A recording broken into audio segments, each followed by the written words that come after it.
السلام علیکم ورحمۃ اللہ وبرکاتہ۔ الحمد للہ نحمدہ ونستعینہ ونستغفرہ ونؤمن بہ ونتوکل علیہ ونعوذ باللہ من شرور انفسنا ومن سیئات اعمالنا من یہدی اللہ فلا مضل لہ ومن يضلل فلا هادي له ونشهد أن لا إله إلا الله وحده لا شريك له ونشهد أن محمدًا عبده ورسوله أرسل بالحق بشيرا ونذيرا وداعيا إلى الله بإذنه وسراجا منيرا اللهم صل على محمد وعلى آل محمد وبارك وسلم۔ قابل احترام بزرگوں، عزیز نوجوان ساتھیوں، اللہ تعالیٰ نے محمد صلی اللہ علیہ وسلم کو اپنا آخری نبی بنا کر اور قیامت تک کے لیے احکامات دے کر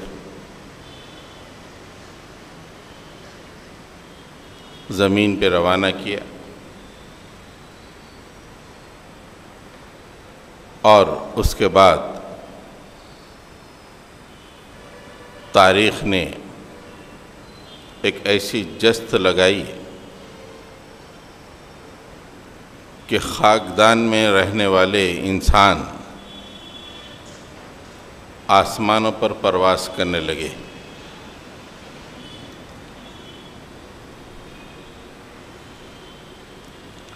خاکدان میں جکڑے ہوئے انسانوں کو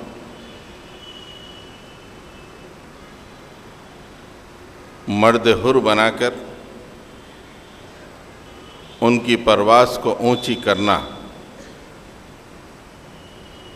اس کے لیے اللہ کے نبی صلی اللہ علیہ وسلم نے سب سے پہلے عقائد کی اصلاح فرمائی۔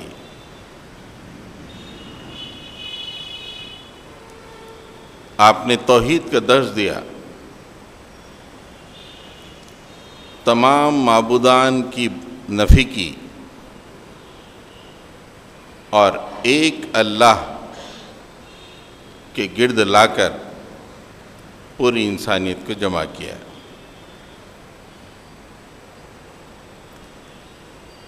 جب انسان تمام معبودوں کی نفی کیا اور اس نے توحید کو اختیار کی،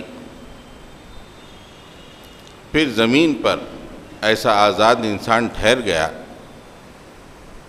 جو کسی خوف و خطر یا حزن و ملال سے پریشان ہونے والا نہیں تھا، اس کی منزل ہی کچھ اور تھی۔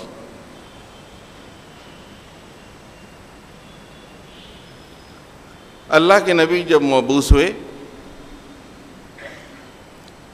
اس موقع پہ بت پوجے جاتے تھے، ستاروں کی پرستش ہوتی تھی، جانوروں کی پرستش ہوتی تھی، اور انتہائی پاکیزہ انسانوں کی پرستش بھی ہوتی تھی۔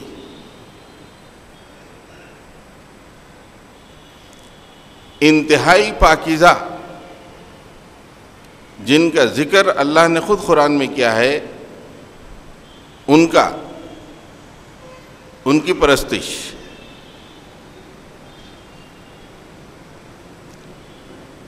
اللہ کے نمائندہ انبیاء، ان کی پرستش، انبیاء کے بعد یا انبیاء کی پرستش کی نفی کے بعد پھر کتنا ہی پاک دامن انسان ہو، اس کی پرستش کا کیا سوال پیدا ہوتا ہے؟ جب اللہ کے نبی مبعوث ہوئے، حضرت عیسیٰ علیہ السلام کی پرستش ہوتی تھی، حضرت عزیر علیہ السلام کی پرستش ہوتی تھی، اور بہت سارے نیکوکاروں کی پرستش ہوتی تھی۔ اللہ کے نبی نے جہاں لات، حبل، منات جیسے بتوں کی نفی کی، وہیں پورے زور کے ساتھ حضرت عیسیٰ علیہ السلام کی پرستش کی بھی آپ نے مخالفت کی، اور کہا کہ اللہ کے سوا کسی اور کی پرستش نہیں چاہیے، یہاں تک کہ حضرت عیسیٰ کی بھی پرستش نہیں ہونی چاہیے، حضرت عزیر کی بھی پرستش نہیں ہونی چاہیے۔ حضرت عیسیٰ اور حضرت عزیر تو کیا، میری اپنی پرستش بھی نہیں کرنا میرے صحابہ۔ یہ نہ سمجھو کہ میں اللہ کا آخری نبی ہوں اور تم میری پرستش کرنے لگو میرے بعد، نہیں، میری پرستش بھی نہیں کرنا۔ یہ وہ توحید تھی جس کی بنیاد پہ اللہ کے نبی صلی اللہ علیہ وسلم نے اس امت کو برپا کیا۔ اس لیے نہیں اللہ کے نبی تشریف لائے کہ پتھروں اور پہاڑوں کی نفی کی جائے اور نیک انسانوں کی پرستش کی اجازت دی جائے۔ اب تصور یہی ہوتا ہے کہ صرف نفی ہوگی پہاڑوں کی، بتوں کی، شجر کی، حشرات الارض کی، لیکن اگر ہمارے اندر کوئی صلحاء اور اچھے لوگ ہوں گے ان کی پرستش ہو سکتی ہے، ان سے مانگا جا سکتا ہے۔ واضح طور پہ اللہ کے نبی نے کہا حضرت عیسیٰ بھی اللہ کے مقام پہ نہیں ہے، نہ اللہ کے بیٹے ہیں، ان کی پرستش نہیں ہونی چاہیے۔ حضرت عزیر، اے یہودیو، تم انہیں اللہ کے مقام پہ رکھتے ہو، تم کفر کر رہے ہو۔ اسلام ٹھیٹ عقیدے کی تعلیم دیتا ہے، ٹھیٹ توحید کی تعلیم دیتا ہے، اللہ کے سوا کسی کی پرستش جائز نہیں۔ اللہ کے نبی صلی اللہ علیہ وسلم نے توحید کو بالکل کامل فرمایا، اور ایسا کامل ہمارے نزدیک بہت بڑا موحد وہ ہے صرف سجدوں کو اور دعاؤں کو اللہ کے لیے مخصوص کرتا ہے۔ ارے بہت موحد ہے بھائی، سجدہ اللہ کے لیے کرنا، دعا اللہ سے مانگنا، بچے اللہ سے مانگنا، پریشانی اللہ کی طرف سے آتی، خوشی اللہ کی طرف سے آتی، بارش اللہ کی طرف سے ہوتی۔ یہ توحید کا آدھا حصہ ہے جس کو ہم مان کر یہی سمجھ رہے ہیں کہ ہم موحد ہیں۔ توحید کل کب ہوتی؟ اللہ کے دیے ہوئے قانون کے سوا کسی دوسرے کے قانون کو نہیں ماننا۔ دس از دا کمپلیٹ توحید۔ اللہ نے جو قانون دیا ہے اسی قانون پہ میں کاربند رہوں گا۔ اللہ نے جو معاشرے کے لیے قانون دیا ہے اسی قانون کے مطابق میں اپنے معاشرے کو چلاؤں گا۔ اللہ نے جو عدالتوں کا قانون دیا ہے اسی قانون کے مطابق عدالتیں چلیں۔ اللہ نے جو قانون دیا ہے اسی قانون کے مطابق ایوان چلیں۔ یہ ہے توحید کامل۔ ہمارے پاس توحید کا بہت ہی ادنا تصور، وہ ادنا تصور بھی 90% لوگوں میں نہیں ہے۔ ادنا تصور ایک سجدے کرو، اللہ کے لیے سجدہ، اللہ کے لیے نماز، دعائیں اللہ سے، بے شک اس میں کوئی شک نہیں، لیکن دس از ہاف ڈن۔ توحید ہاف ڈن۔ فل توحید کیا ہے؟ اگر کسی جگہ پر اللہ کا بتایا ہوا قانون نہیں چل رہا ہے، دوسرے کا چل رہا ہے، اور ہم اطمینان کی زندگی گزار رہے ہیں، مطلب یہ ہے کہ ہم اللہ کے قانون کے سوا کسی اور کے قانون پہ خوش اور مطمئن ہیں۔ اس کا مطلب یہ ہے کہ اے اللہ، آج کے زمانے میں آپ کا قانون نہیں چل سکتا، وہ صاحب نے جو قانون بنایا ہے اس پہ ہم چل لیتے ہیں۔ توحید کامل ہوئی؟ آپ نے بے شک سجدہ نہیں کیا، توحید کامل ہوئی؟ توحید کامل اللہ کے نبی صلی اللہ علیہ وسلم نے دنیا کو بتایا، یہ ہے۔ حضرات گرامی، جسے ہم توحید آج کل جن مراسم کو سمجھتے ہیں، اس توحید کو پوری طرح ماننے والے بھی مسلمانوں میں نہیں ہیں۔ اس وجہ سے یہ عادی توحید والے اپنے آپ کو بہت بڑے موحد سمجھ رہے ہیں، اس لیے کہ پورے اندھے ہیں، اس میں ایک آنکھ والا آ گیا تو ہاں میں راجا۔ پورے اندھوں میں ایک آنکھ والا آ گیا، اس کی ایک آنکھ دکھ رہی، ارے میں سردار ہوں، میں راجا ہوں۔ اپنی توحید ایسی ہے، پورے کانے ہیں اور ایک آنکھ ہم لوگوں کو دکھ رہی، ہاں بہت اچھا، مطمئن، دکھ رہا۔ صحابہ جو دو آنکھیں رکھتے تھے، قرن اولیٰ کے مسلمان جو دو آنکھیں رکھتے تھے، ان کے مقابلے میں ہم اندھے ہیں، اور اسی توحید کو ہم سمجھ رہے ہیں کہ کامل ہے۔ توحید بہت وسیع اور بہت وسعت رکھتی ہے۔ دنیا میں تو ہم سمجھ لیں، دل کو بہلا لیں ہم موحد ہیں، اللہ کے پاس پہنچے، واٹ بے شک سجدہ تو نے میرے لیے کیا، دعا مجھی سے مانگا، بارش مجھ سے ہی مانگا، بچے مجھی سے مانگا، لیکن اے نادان، دوسروں کے قانون پہ مطمئن رہا، کہاں توحید ہے تمہاری؟ کیوں؟ ذرا ڈر تھا نا زندگی کے مصیبت میں آ جائے، میرے لیے ذری مصیبت برداشت نہیں کیا اور موحد سمجھا، دوسرے سسٹم سے کمپرومائز کر لیا، کہیں زندگی تنگنائیوں میں نہ آ جائے، خید و بند میں نہ آ جائے، مصیبت میں نہ آ جائے۔ واہ کیا توحید! ادنا سی مصیبت کے لیے تم نے ہاف توحید کو کل کر لیا۔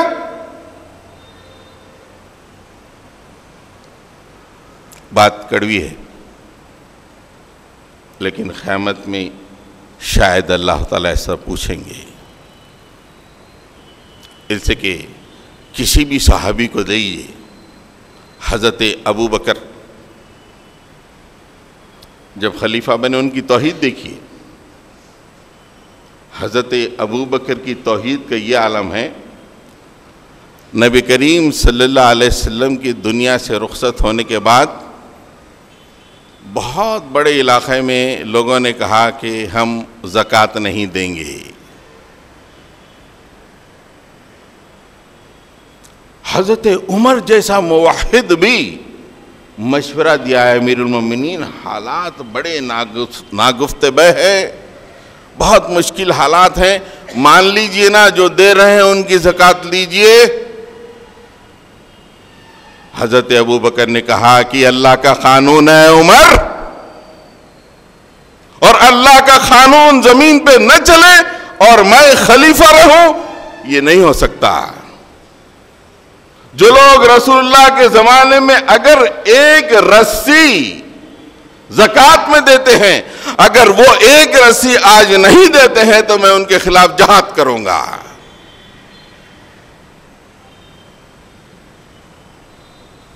حضرت عمر نے کہا حالات بڑے انتشار پذیر ہیں، وہاں سے رپورٹ آ رہی ہے کہ کوئی جھوٹے نبی نے نبوت کے اعلان کر دیا، وہاں سے آ رہی ہے، ہر طرف سے انتشار کی باتیں آ رہی ہیں، تھوڑے دن خاموش رہیے۔ نو،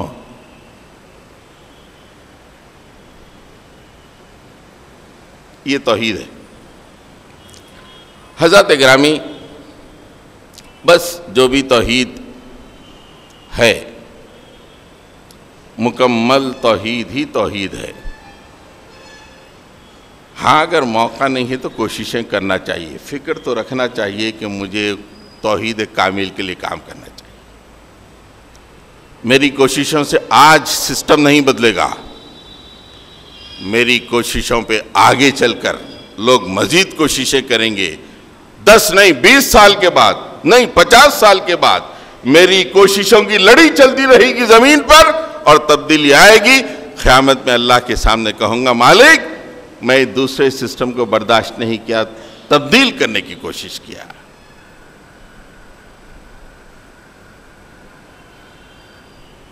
اب آپ دیکھیے، توحید کو ثابت کرنے کے لیے اللہ تعالیٰ نے اپنے بندوں کو طرح طرح سے سمجھایا، ہر طرح سے سمجھایا. ایسی بہترین مثالیں قرآن میں دیں اللہ تعالیٰ نے کہ آدمی حیران رہ جاتا ہے.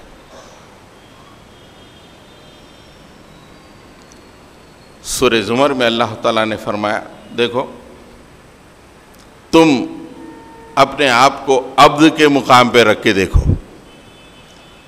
بندگی کے مقام پہ رکھ کے دیکھو تو بات واضح ہو جائے گی. ایک خدا یا ایک قانون بہتر ہے، یا ایک سے زیادہ خدا یا ایک سے زیادہ قانون تمہارے لیے بہتر ہے. ضرب اللہ مثلا رجلا فیہ شرکاء متشاکسون ورجلا سلما لرجل حل یستویان مثلا الحمدللہ بل اکثرهم لا يعلمون. 2 انسانوں کی وہاں پہ مثال دی ہے. ضرب اللہ رجلا، پہلے انسان کی مثال دے رہے ہیں. اللہ تعالیٰ مثال دیتا ہے ایک شخص کی. کیسا شخص ہے؟ فیہ شرکاء، اور وہ غلام ہیں. اس زمانے میں پہلے غلام کے بارے میں 1-2 منٹ سن لیجئے. غلام کس کو بولتے ہیں؟ سلیو. غلام اس کو کہتے ہیں. ایک آدمی کے پاس اگر کوئی غلام ہے وہ خرید سکتا ہے، بازار میں غلام کو خرید کے لا سکتا ہے. اور سب سے پہلے اسلامی حکومت میں غلام کا دینا امیر کے ہاتھ میں ہوتا ہے. جنگوں میں جو لوگ بندی بن کے آتے ہیں ان کی اچھی دیکھ ریکھ کے لیے جیلوں میں نہیں بھیجتے تھے. لو آپ اپنے پاس رکھو، انہیں غلام بنا لو. غلام کا مطلب یہ ہے کہ اس کا کوئی اختیار نہیں، کوئی اختیار نہیں. اگر وہ کوئی بازار میں جا کے محنت مزدوری بھی کرتا ہے، کچھ پیسے ملتے ہیں تو وہ لا کے مالک کے حوالے کر دینا ہے، اسے غلام کہتے ہیں. اپنا اختیاری نہیں ہے. میں ذرا بازار جا کے آتا ہوں، سوال ہی پیدا نہیں ہوتا. جو مالک بولے وہی کرنا ہے. 100 روپے کمایا، اس میں سے 10 روپے خرچ کروں گا، وہ بھی اختیار نہیں ہے. پورا لا کے مالک کو دے دینا. لوگ غلاموں میں انویسٹ کرتے تھے جیسا ہم مکانوں میں انویسٹ کر رہے ہیں. 20 لاکھ روپے لے کے ایک فلیٹ لے لیے، ہر مہینہ کرایہ آتے رہتا ہے. ویسے اس زمانے میں لوگ غلاموں میں انویسٹ کرتے تھے، بازار میں جا کے غلام خریدتے تھے، اور جب غلام محنت مزدوری کرتا تھا تو پورے پیسے ملتے تھے، اس کو کھانا پانی کپڑا دے دیا کرتے تھے. یہ غلامی کا سسٹم. اور اللہ کے نبی کے زمانے میں یہ سسٹم پہلے سے چلے آ رہا تھا. پورے معاشرے کو یہ سسٹم معلوم تھا. اللہ تعالیٰ نے اس کی مثال دی. ایک نہیں 2-3 مقامات پہ دی، اس لیے میں نے اس کی وضاحت آپ کے سامنے کر دی. 2-3 مثالیں آپ کے سامنے آئیں گی. غلام کیا ہوتا ہے؟ بے اختیار. اس کا کوئی اختیار نہیں، صرف مالک آقا جو کہے وہی چلے گا. کمائی کا بھی اختیار نہیں، خرچ کا بھی کوئی اختیار نہیں. اب یہاں پہ 2 غلاموں کا اللہ تعالیٰ تذکرہ فرما رہے ہیں. ایک غلام وہ ہے جس کے مالک ہونے میں ایک سے زیادہ لوگ ہیں، ایک سے زیادہ لوگ اس کے مالک ہیں. مور دین 1. اور وہ مور دین 1 کیسے ہیں؟ متشاکسون، انتہائی کج خلق، بد اخلاق. فوری غصہ آنے والے. اور جب ایک سے زیادہ 2 یا 3 یا 4 ہیں, 4 مل کے ایک غلام کو خریدے اور 4 میں 4 کے 4 کج خلق, ہر ایک یہ کہے کہ میرا کام پہلے کر, اور تمام کے تمام یہ حکم دے غلام کو کہ میرا کام پہلے کر, کیا سچویشن ہو جائے گی سنیے آپ. فیہ شرکاء متشاکسون, اس غلام کے ایک نہیں کئی شریک ہیں اور متشاکسون آپس میں جھگڑا کرنے والے, کج خلق, اور سب ڈیمانڈ کرنے والے کہ میرا کام پہلے کرو. آج کل بھی ایک وہ لیول پہ نہیں لیکن ایک دوسرے لیول پہ سیٹاں رہتے, سیٹوں کے پاس کام کرنے والے رہتے, ان لوگوں کو اچھا معلوم ہوتا, ہر سیٹ بولتا میرا کام پہلے ہونا. اب وہاں پہ کام کرنے والا اتنے ٹینشن میں رہتا, اس کا کرے تو اس کو غصہ, اس کا کرے تو اس کو غصہ, گالیاں سننا ہی سننا ہے اس کو. وہ نوجوان مسکرا رہے ہیں, شاید ایکسپیرینس ہے ان کو, عام طور پہ ہوتا ہی ہے. 3-4 کج خلق بد اخلاق سیٹا ہے, بولتے میرا کام ہو رہا ہے. یہ تو خالی نوکری چھوڑ دیا تو چلے آ, وہاں پہ چھوڑ کے جا بھی نہیں سکتا, غلام ہے نا. اس کے بعد دوسرے کی مثال دے رہے ہیں اللہ تعالیٰ, وَرَجُلًا سَلَمًا لِرَجُلٍ, اور دوسرا غلام بس ایک ہی کا غلام ہے, اس کی سننا, اس کی خدمت کرنا, اور کوئی دوسرا نہیں. هَلْ يَسْتَوِيَانِ مَثَلًا, یہ دونوں ایک جیسے ہو سکتے ہیں, یہ دونوں کی زندگی ایک جیسے ہو سکتی ہے؟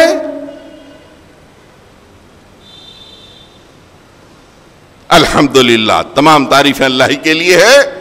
بل اکثرہم لا یعلمون, لیکن انسانوں کی اکثریت نہیں جانتی. اب آپ دیکھیے, ایک سے زیادہ کو اللہ کے مد مقابل ٹھہرا لیے, کتنی سائیکالوجیکلی کتنا پریشان رہتا. یہ تہوار کرے, وہ جو ہے ناراض ہو جاتا ہے, کیا ہے کہ وہ تہوار کرے وہ ناراض ہو جاتا ہے, کیا ہے کہ وہاں پہ کچھ کرے وہ مول صاحب ناراض ہو جاتا ہے کہ کیا ہے کہ ایک عجیب سائیکالوجیکل ٹینشن میں رہتا ہے شرک کرنے والا. یہ مثال یہی بتا رہی ہے کہ شرک کرنے والا آلویز ان ٹینشن. عام طور پہ ہم لوگ ایسے مشکل مراحل آتے, 3-4 اگر بڑے بڑے مسلمانوں کے قائدین کو بلا دیے, اب تقریر پہلے کس کی رکھنا بعد میں کی, پہلے رکھے تو کون ناراض ہوتا, بعد میں رکھے تو کون ناراض ہوتا, ایسا ٹینشن رہتا. گل پوشی پہلے کس کی کرنا بعد میں کس کی کرنا, ایک ٹینشن.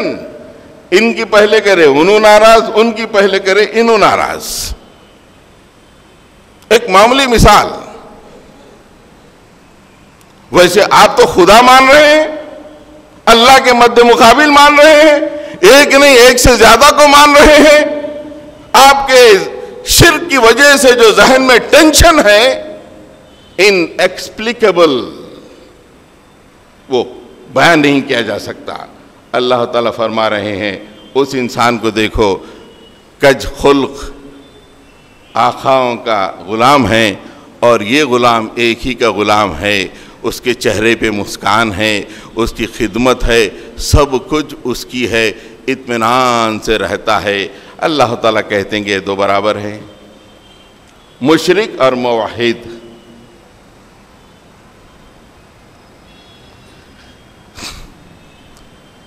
توحید کے معنی ہم نے پہلے بیان کیے, صرف سجدے, نماز, تسبیحات, دعاؤں کی نہیں, بلکہ کل ایک سے زیادہ آقا اگر ہے سیاسی طور پہ آج دنیا میں, ان سے اچھا ڈپلومیٹک ریلیشن ہے انہوں ناراض, ان سے اچھا ڈپلومیٹک ریلیشن انہوں ناراض. اللہ تعالیٰ نے سب کو چھوڑ کے میرے بندے بن جاؤ. دوسری دو مثالیں ہیں. اب تم اپنے آپ کو آقا کے مقام پہ رکھ کے دیکھو. اب تم اپنے آپ کو غلام کے مقام پہ رکھے نا, آقا کے مقام پہ اپنے آپ کو رکھ کے دیکھو. مثالیں دے رہے ہیں اللہ تعالیٰ. یہ سورہ نحل میں ہے. پہلے کی مثال سورہ زمر میں تھی. ضرب اللہ مثلا عبدا مملوکا لا يقدر على شيء ومن رزقناه منا رزقا حسنا فهو ينفق منه سرا وجهرا. پھر دو لوگوں کی, ایک غلام کی ایک آقا کی مثال. غلام کیسا؟ وہ غلام ایسا کہ عبدم مملوک ہے, خریدا ہوا ہے, آقا کا غلام ہے. لا یقدر علی شیء, اس کے پاس پھوٹی کوڑی نہیں ہے, کوئی اختیاری نہیں ہے. بھائی ایک 5 روپے دے بولے تو نہیں دے سکتا ہوں. بھائی ذرا میرے پاس آ کے کھانا کھا لے بولے تو نہیں, سیٹ کو پوچھنا, آقا کو پوچھنا پڑتا. لا یقدر علی شیء, کوئی اس کے پاس اختیاری نہیں ہے. ذرا ایک بات سن کے جا, نہیں, پہلے ان سے پوچھنا پڑتا آقا سے. لا یقدر علی شیء, کوئی اختیاری نہیں ہے اس کے پاس. اور دوسرا کیسا؟ آقا ہے. وَمَن رَزَقْنَاهُ مِنَّا رِزْقًا حَسَنًا, دوسرا آقا ہے جس کو ہم نے بہت زیادہ اپنی طرف سے رزق عطا کیا ہے, رزقاً حسنا عطا کیا ہے. اور وہ رزق حسن میں سے ينفق فَهُوَ يُنفِقُ مِنْهُ سِرًّا وَجَهْرًا, صبح شام لوگوں میں خرچ کرتا چلا جا رہا ہے.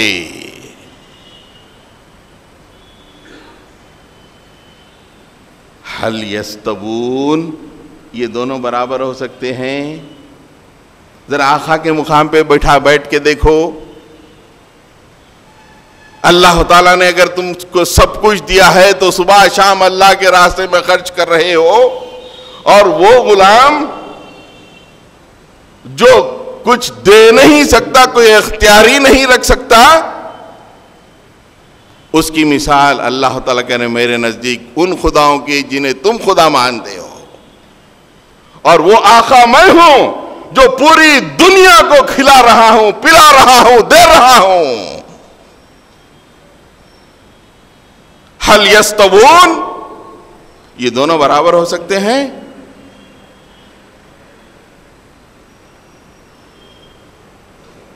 الحمدللہ, تمام تعریفیں اللہ ہی کے لیے ہے. بل اکثرہم لا یعلمون, انسانیت کی اکثریت نہیں مانتی. دوسری مثال تو اور زبردست ہے. بالکل سامنے کی مثالیں دیتے اللہ میاں, تاکہ چھوٹے سے چھوٹا بچہ سمجھ جانا. اپنے پاس یہ قرآن بچہ سمجھ گیا تو پھر کہاں چلتی یہ شریعتیں؟ قرآن نہیں پڑھنا بھائی, سمجھ میں نہیں آتا. قرآن سمجھنے لگے تو مول صاحبوں کی نہیں چلتی, اس لیے پہلے قرآن تو سمجھتا. ایسا یہ ایٹیٹیوڈ ہے آج. جبکہ اللہ تعالیٰ ایسے مثالیں دیے, ایک پرائمری اسکول کا بچہ سمجھتا, اب یہ مثال پرائمری اسکول کا بچہ سمجھتا نہیں سمجھتا.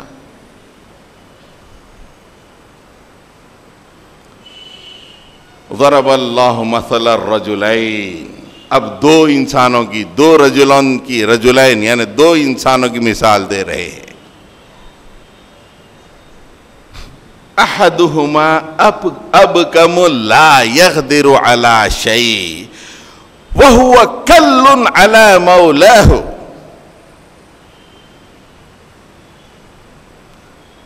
اینما یوجہہ لا یأتی بخیر.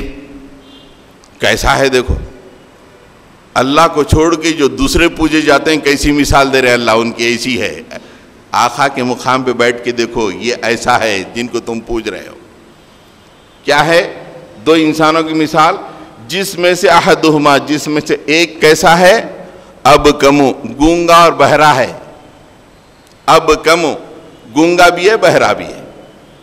بہرا ہے تو بول نہیں سکتا، اس لیے کہ بچپن سے بہرا ہے، کان میں کچھ جاتا نہیں تو بولیں گا کیا؟ ہم کیوں بول رہے ہیں؟ بچپن سے سن رہے ہیں اس لیے بول رہے ہیں. یہ جو اللہ تعالیٰ کو چھوڑ کر زمین پہ پوجے جاتے ہیں یا جن کے قانون چل رہے ہیں اور جن کے قوانین پہ چلنے پہ ہم مطمئن ہیں، اب کمو، گونگے اور بہرے ہیں. اور اس کے بعد دوسرا کیا ہے؟ لا یقدر علی شیء، کوئی اختیار ہی نہیں رکھتا، کوئی اختیار نہیں ہے. تیسری بات کیا ہے؟ فَهُوَ كَلٌّ عَلَى مَوْلَاهُ، وہ اپنے آقا پہ بوجھ بنا ہوا ہے. بوجھ. آقا کیوں خریدتا؟ کچھ فائدہ ہو بول کے خریدتا، اس پہ بوجھ بنا ہوا ہے. Just expenditure, no income.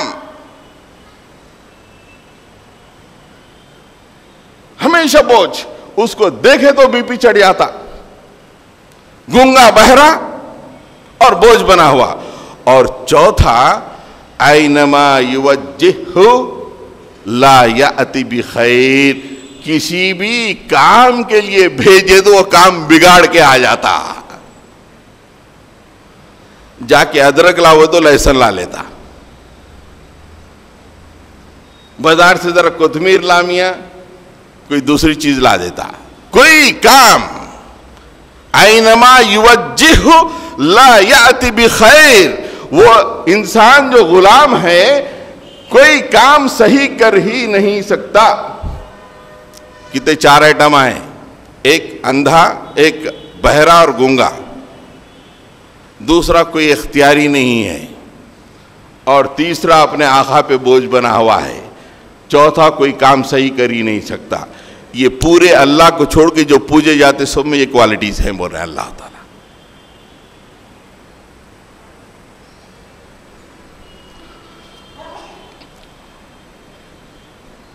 حل یستوی ہوا ومن یأمر بالعدل وہو علی صراط مستقیم، کیا یہ اس شخص کے برابر ہو سکتا ہے جو زمین میں عدل کا حکم دیتا ہے، پاورفل ہے، عدل کا حکم دیتا ہے اور سیدھے راستے پہ ہے؟ یہ گونگا بہرا بے اختیار ہر چیز کو بگاڑنے والا کیا اس بہترین آدمی کی طرح ہوتا ہے جو پاورفل ہو کے زمین میں عدل کا حکم دیتا ہے اور صحیح راستے پہ ہے؟ یہ دونوں برابر ہو سکتے کیا؟ ذرا سوچو. جب یہاں پہ تم مانتے ہو کہ دونوں برابر نہیں ہو سکتے تو عرش والے کا مقابلہ یہ ناخدائیں کیسے کر سکتے؟ ٹوٹل اختیار رکھنے والے کا مقابلہ یہ پہلے غلام کی طرح جو آقائیں بنے ہوئے ہیں، جو مولائیں بنے ہوئے ہیں، وہ لوگ کیسا کر سکتے؟ کیا ایگزامپلز! چھوٹے چھوٹے بچے سمجھ جاتے ہیں بالکل صحیح ہے، توحیدی خالص ہے، سجدہ اسی کے لیے ہونا چاہیے، دعا اسی سے مانگنا چاہیے، مرادیں اسی سے مانگنا چاہیے، بیماری وہی دور کرے گا، صحت وہی دے گا، دکان وہی چلائے گا، نفع وہی دے گا، اور اس کے آگے حکم بھی اسی کا چلے گا، قانون بھی اسی کا چلے گا، معاشرے کے لیے اسی کا حکام، عدالتوں کے لیے اسی کا حکام، سیاست کے لیے اسی کا حکام، تمام کے لیے اسی کا حکام. ہم کہاں پھنسے ہوئے ہیں؟ ان لوگوں کی باتوں میں جو گونگے اور بہرے ہیں. اور آپ دیکھیے دنیا میں ہر طرف فساد ہے نا، ہر طرف. ہم ہی نہیں، باہر نکل کے روڈ پہ آج کل سروے بہت چل رہے ہیں، 10 آدمیوں کو پوچھ لو 9 آدمی بولتے کہیں بھی سکون نہیں ہے بھئی دنیا میں، ہر طرف فساد ہے بولتے. کیوں؟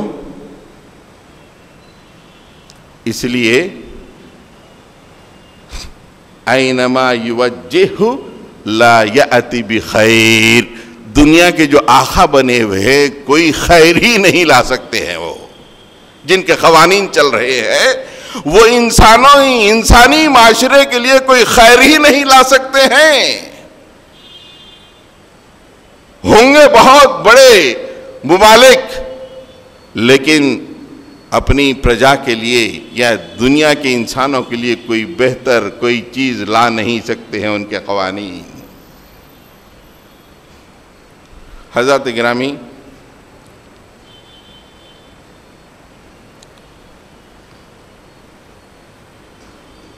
مثالیں توحید کی اتنی عمدہ ہیں قرآن مجید میں. بالکل سامنے کی مثال اللہ تعالیٰ فرماتے ہیں یا ایھا الناس، سورہ حج میں یا ایھا الناس، اے انسانوں، ضرب مثل فاستمعوا له، سنو ایک مثال دی جا رہی. ضرب مثل ایک مثال دی جا رہی ہے، فاستمعوا له، کان لگا کے سنو.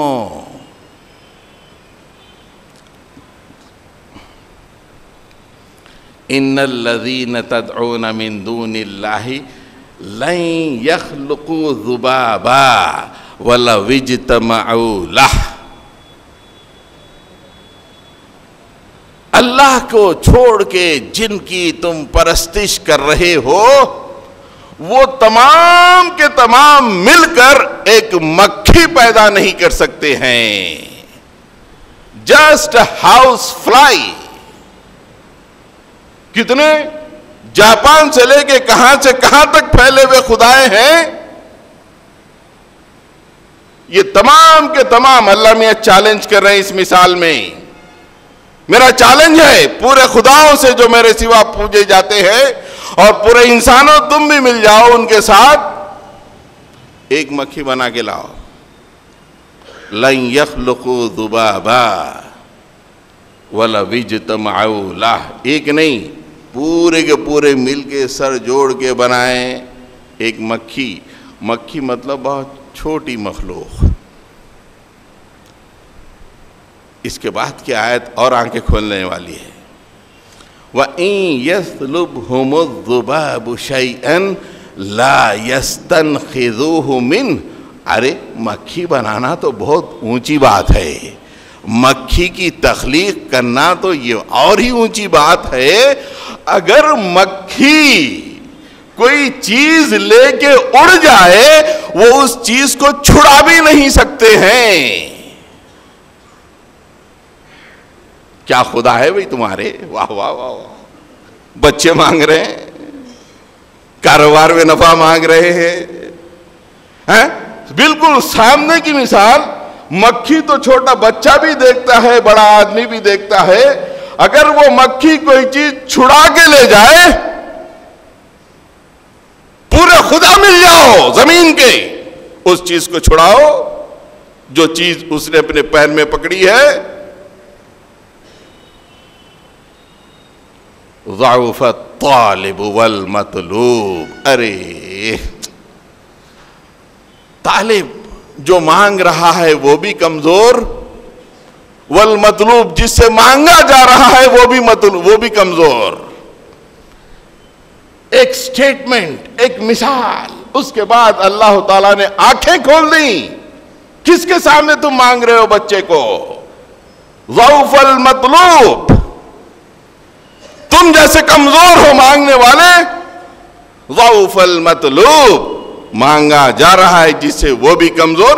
اس لیے کہ ایک مکھی جو لے کے اڑ رہی ہے اس کو چھڑا نہیں سکتے. وہ تم کو بچے جیسی کوئی چیز دے دے، تمہارے کاروبار میں نفع دے دے، تمہاری زندگی کو چلانے کے لیے قانون دے دے، کیسے ہو سکتا ہے؟ ما قدر اللہ حق قدری ان اللہ لقوی عزیز. ارے نادانو، پورے انسانوں سے خطاب ہے. تم لوگوں نے اللہ تعالیٰ کی قدر ہی نہیں جانی جیسا قدر جاننا چاہیے. خالی مل گیا مزے کے لیے، زندگی بڑی آرام سے گزار رہے ہو. کیا اللہ کی قدر، کیا اس کی تخلیق، کیا اس کی قدرت، کیا اس کا کلام، کیا اس کا قانون، کیا اس کا برپا کیا ہوا معاشرہ؟ تم لوگوں نے اللہ کی قدر ہی نہ جانی. جو چند ہیں جو اپنے آپ کو موحد سمجھتے ہیں، مصر میں جو ہوئے عظیم الشان اسلامی انقلاب پر پانی پھیر دیا ظالموں نے، اور بڑے اپنے آپ کو موحد سمجھتے ہیں. سیسی جو کہ امریکہ کا غلام ہے، اسلامی احکام کو پیوند خاک کرنے کے لیے آیا ہے، ان کا سپورٹ. واہ کیا موحد! سجدے تو ایک کے لیے کر لیے تم نے، دعائیں ایک کے لیے مانگی، ایک سے ہی مانگی، بہت اچھا کیا، کرنا چاہیے. لیکن قانون کے معاملے میں دوسروں کا قانون چلے نہ ہی برداشت کیا، بلکہ تم نے سپورٹ کر دیا.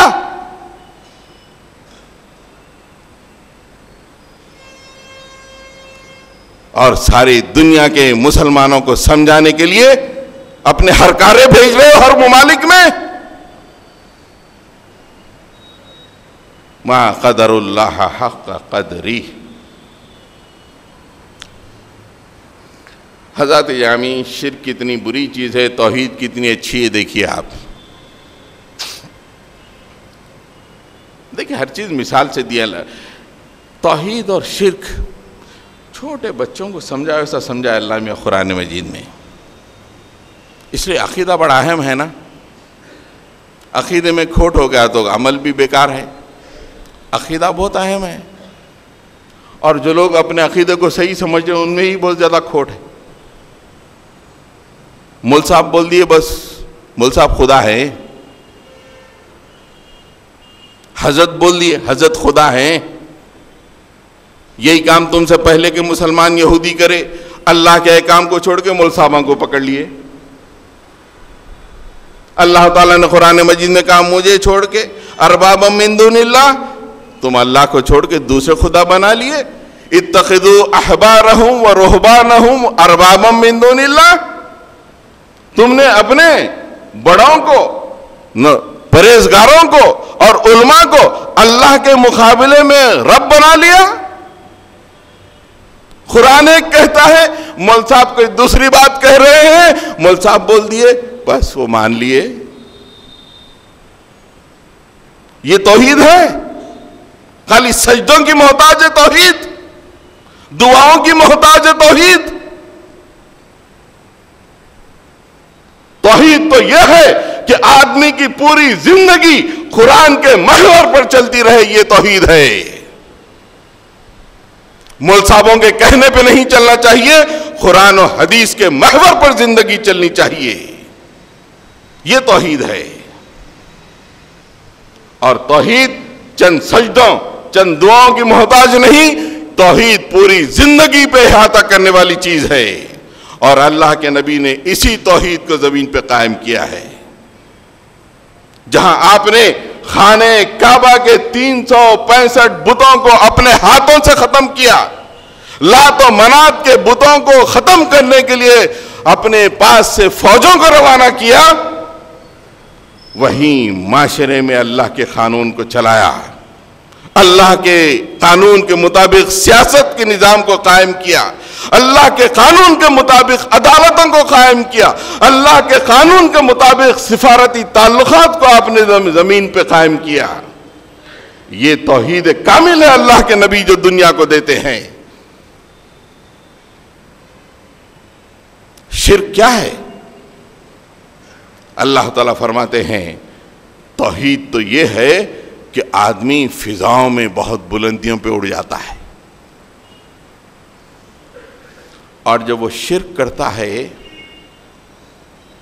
وَمَن يُشْرِكْ بِاللَّهِ، سورہ حج کا ہی ہے. یہ جو مکھی والی آیت سے پہلے 1-2 رکوع پہلے جائیے، یہ ملے گی. وَمَن يُشْرِكْ بِاللَّهِ، جو اللہ سے شرک کیا. شرک کا مطلب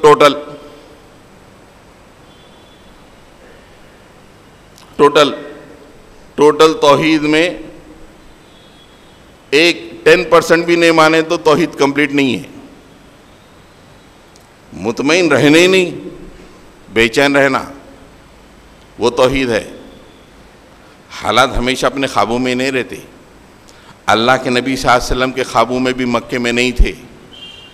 آپ نے خانہ کعبہ کا طواف کیا, اندر 365 بت رکھے ہوئے تھے. کیا نعوذ باللہ اس وقت آپ کی توحید متاثر تھی؟ نہیں, آپ کی تڑپ تھی کہ بھئی یہ بتوں کو صاف کروں گا ایک دن, اسی کے لیے کوششیں. آج حالات ہمارے خوابوں میں نہیں ہوں گے, لیکن کوششیں تو توحید کامل کے لیے ہونی چاہیے. پورے قرآن کو زمین پہ نافذ کرنا. مجھ سے نہیں ہوگا, میری زندگی میں نہیں ہوگا, لیکن کڑی سے کڑی, کڑی سے کڑی, کڑی سے کڑی. ایک دن ایسا آئے گا, اللہ تعالیٰ نے قرآن مجید میں کہا کہ میرا نور, یریدون لیطفئوا نور اللہ واللہ متم نوری ولو کرہ الکافرون. ایک دن, ون ڈے, میرا نور پورا ہو کے رہے گا. معاشرے کے ایک ایک شعبے میں میرا نور پہنچ کے رہے گا. عدالتوں کی تاریکیوں کو منور کر کے رہے گا, ایوانوں کے اندھیروں میں اجالا کر کے رہے گا میرا نور. یہ ہمارا یقین ہے. اس کے لیے آپ اپنا رول کیا انجام دے رہے ہو؟ توحید کامل کیا ہے؟ بے چینی. یہ سسٹم بدلے, اللہ کا قانون آئے, زمین پہ امن ہو. حضرت گرامی, وَمَن يُشْرِكْ بِاللَّهِ فَكَأَنَّمَا خَرَّ مِنَ السَّمَاءِ فَتَخْطَفُهُ الطَّيْرُ أَوْ تَهْوِي بِهِ الرِّيحُ فِي مَكَانٍ سَحِيقٍ. بہترین فضاؤں میں, توحید کی فضاؤں میں اڑ رہے ہیں. باوقار معاشرے, باوقار انسان, اچانک شرک کیا. شرک کرتے اللہ تعالیٰ فرما رہے ہیں فَكَأَنَّمَا خَرَّ مِنَ السَّمَاءِ, آسمان سے زمین پہ گر گیا. کیسا؟ خلافت راشدہ میں مسلمان آسمانوں پہ تھے, آج ہم کہاں ہیں؟ جسٹ موٹی مثال, لمبی چوڑی نہیں. پہلے 400 سال پکڑو, 100 نہیں, 400 سال ہی پکڑو, 500 سال ہی پکڑو. پورے موحد تھے, زمین پہ اللہ کا قانون چلا رہے تھے, آسمانوں پہ اڑ رہے. ہم کیا کریں؟ کمپرومائز کر لیے اپنی توحید کے ساتھ. او ٹھیک ہے, ہم ادھر بھائی, شیطان بھائی آپ کا بھی چلنا چاہیے تھوڑا. آپ بھی ہیں نا بھائی, ہماری وجہ سے آپ جو ہے جنت سے نکالے گا, آپ کا بھی چلنا چاہیے. ویری گڈ, آئیے ایگریمنٹ. یہ ہے ہمارا ایٹیٹیوڈ, یہ توحید ہے ہماری. میری دکان, آپ کے بولنے کے مطابق چلنا. ریتو بازار, آپ کے بولنے کے مطابق چلنا. سول کوڈ, آپ کے مطابق چلنا. ذرا مسجد میں مت آؤ, بس رمضان میں مت آؤ. ہمارے تھوڑے مولانا تقریراں کر لیتے, ہم سن لیتے, مت آؤ بس. ہاں ویری گڈ, ٹھیک ہے, مجھے بھی کچھ بھی نہیں, لیکن پورا میرا ہے. ہاں, یہ اپنی توحید ہے. ذرا ٹھنڈے دل سے سوچو, یہ بات صحیح ہے نہیں. آپ بھی نہیں, میں بھی سوچوں, میں بھی کیا کر رہا ہوں. ایسی خالی تقریر کر لیے, واہ واہ, ارے صاحب بول دیے, بھائی اچھی باتیں بول دیے. لوگاں بھی ڈائننگ ٹیبل پہ چلے گئے, خطیب صاحب بھی ڈائننگ ٹیبل پہ چلے گئے. توحید ختم.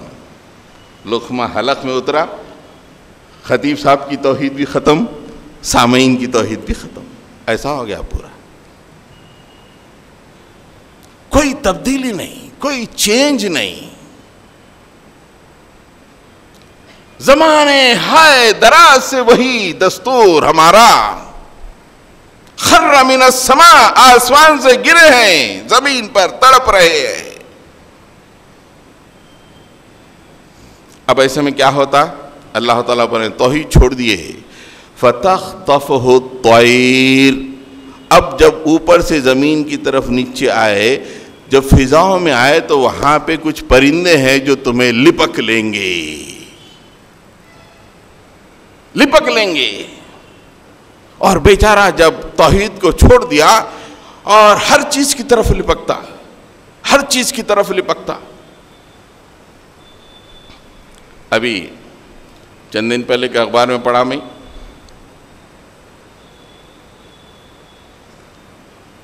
مرنے کے بعد خبر 1,00,000 روپے میں مل رہی، سنا، بے چین ہے 1,00,000 روپے کے لیے. وہ نئے اسپیشل آفیسر صاحب آنے کے بعد شاید کچھ سختی کریں تو اخبارات میں کچھ آ رہا ہے، قبرستان میں 1,00,000 روپے، اس لیے کہ حضرت کے آغوش میں سونا ہے نا، 1,00,000 روپے. ارے میں مرا بچوں سے بولوں گا میاں 1 پیسہ نہیں، جہاں فری خبر ہے وہاں پہ لے آ کے سلا دے بھائی، ان امپورٹنٹ میرے لیے، وہاں بھی مٹی بننا ہے یہاں بھی مٹی بننا ہے. لیکن نہیں، اگر میرے ذہن میں اللہ کی توحید نہیں ہے، میں 1,00,000 روپے ادھر سے ادھر سے کہیں ملا کے حضرت کے آغوش میں سو جاؤں گا مرنے کے بعد. فَتَخْطَفُهُ الطَّيْرُ، پرندے اچک لیں گے. یہ ہے توحید چھوڑنے کا نتیجہ. اور آج ہم نے جو کل توحید کو چھوڑ لی، ادھر سے وہ گورا اچک رہا، ادھر سے کالا اچک لے رہا، روس سے آ کے اچک لے رہا، پورے اچک لے رہے ہیں پوری ملت کو. او تہوی بہ الریح فی مقام سحیق، اور ہوا اس طرف اڑا کے لے جائے گی جہاں پہ آدمی کے پرخچے اڑ جائیں گے. مودودی صاحب تفہیم القرآن میں اس کی بڑی اچھی تشریح کی ہے.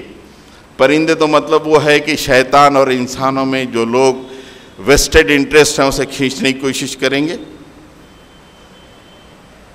اور دوسرا ہوا کا مطلب نفسانی خواہش. اب آزاد ہو جاتا آدمی، توحید ختم ہو گئی نا، اب نفسانی خواہش، اللہ خوش ناراض اس کی کوئی فکر نہیں. نفسانی خواہش ایسا اڑ سے اڑا کے لے آتی فی مقام صحیق، یعنی ایک ایسے مقام پہ جہاں پہ اس کے چیتھڑ اڑ جاتے. پتنگ کٹی دیکھیے، ایک دھاگے سے اڑتے رہتی، توحید کے دھاگے سے. آ کے شیطان وہ توحید کے سادی میں سے کاٹتا ہوں، مانجے میں سے نہیں، سادی میں سے کٹتے ہی جا کے اڑتے ہوئے وہ کسی پیڑ پہ لگ جاتی. دیکھیے پہلے دن اچھی رہتی، دوسرے دن اچھی رہتی، 1 مہینے کے بعد خالی وہ کاڑیاں لگے ہوئے رہتی ہے، تھوڑی دم لٹکی ہوئی رہتی ہے، ویسا ہو جا رہا. کیوں؟ توحید چھوڑنے سے. 54 حکمراں اس وقت آج توحید کو چھوڑنے کی وجہ سے ایسے کٹی پتنگاں بنے ہوئے سب کے چیتھڑ اکھڑ رہے ہیں. 54 کنٹریز، مالدار ترین وسائل، پیٹرول، معدنیات، گولڈ، واٹ ناٹ، توحید کو آپ نے چھوڑا، توحید کل کو. پہلے تو پرندے ادھر ادھر سے آ کے آپ کو لپک لیے، اور اس وقت سچویشن یہ ہے کہ ایسی جگہ اٹک گئے ہو تمہارے پرخچے اڑ رہے ہیں. حضرت گرامی، اللہ کے نبی صلی اللہ علیہ وسلم توحید کامل کے تشریف لائے، اسی توحید کامل کو آگے لے کے بڑھنا ہے. اور دوسرا یہ ہے کہ اللہ کے نبی نے خالی بتوں کی شرک کو ختم کر کے مسلمانوں کے نیک لوگوں کی پرستش کو جاری نہیں کیا، اپنے ہاتھوں سے حضرت عیسیٰ علیہ السلام کی پرستش کو روکا آپ نے، اور اعلان کیا کہ اس وقت جزیرۃ العرب میں توحید کے سوا کوئی دوسرا نہیں رہنا. یہود و نصارہ نہیں آنا بول دیا، یہود و نصارہ نہیں آنا جزیرۃ العرب میں. ہم جن کو تمام کو بزرگ مانتے ہیں، کہ وہ حضرت عیسیٰ علیہ السلام سے بڑھ گئے ہیں یا حضرت عزیر علیہ السلام سے بڑے ہیں؟ جب اللہ کے نبی نے ان کی نفی کی، اگر ہم ان بہت بڑے بزرگوں کو جن کا مقام بہت اونچا ہے ان کی پرستش نہیں کرنا ہوتا، ارے وہ ہمارے اولیاء کے خلاف بول رہا ہو تو چلتا کیا؟ نعوذ باللہ اللہ کے نبی حضرت عیسیٰ کے خلاف بولے، عیسیٰ کو بولے کہ وہ میرے بھائی ہیں، لیکن ان کی پوجا نہیں کرنا، پرستش نہیں کرنا۔ ہم یہ بول رہے ہیں جتنے علماء ہیں اتنے پاک باز، اتنے مقدس، اتنے اونچے، اتنے باکردار، اگر انہیں دیکھو تو ٹوپیاں گر جائے آسمان میں چمک رہے ہیں، ان تمام کے باوجود ان کی پرستش نہیں ہو سکتی۔ وآخر دعوانا ان الحمد للہ رب العالمین۔